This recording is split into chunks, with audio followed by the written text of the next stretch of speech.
نو په دې برخه کې ورونو اکثره مجاهدینو وختونه په سنگر کې تیرېدل، له جنګو، له کمینو، له توپکو، له چنټیو، د شپې له تیرېدیو، له چاپې سره د سړي سروکارو. رښتیا مطالعه ډېره مشکله وه. که به څه وخت پیدا شو نو به ټولو کوشش کوو چې ذکر او تلاوت وکړي. یو سنی وخت ورونو اوس خدا پاک دا فرصت درته راوستی، صحت یې درکړی، علم یې درکړی، سترګې یې درکړي، پوهه یې درکړې. له دې نه باید استفاده وشي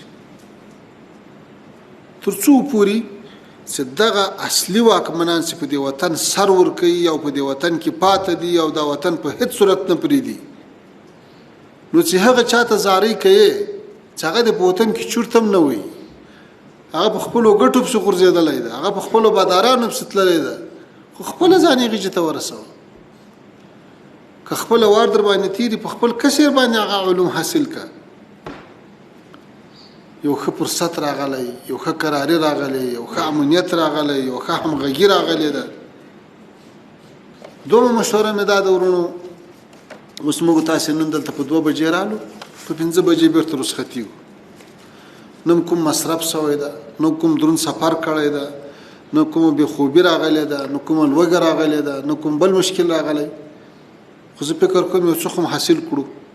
اوس ما ته ډېر زور راکوي چې کله کله زه د شپې په یو ځای تېرېږم یا کوم ځای ته ورسم، کومو دفترو ته ورسم او هلته هیڅ انسان نه اوسي، خو ایټ کنډیشنان چالان دی. دا څومره مصرف ده؟ برق مصرفېږي، دا څومره مصرف ده؟ اوس دا یو پوهاوي ته اړتیا لري. یو مثال وایم، او هم بلته یو غریب ته، یو مسلمان ته، یو کارخانهدار ته برق ور زیات شي، کار به وشي.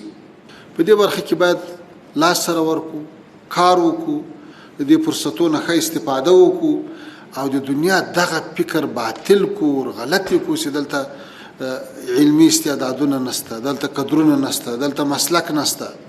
لکه اوس خدای تعالی په ډېرو برخو کې ښه کامیابه کړي وي، دا څومره د خوشحالۍ خبره ده.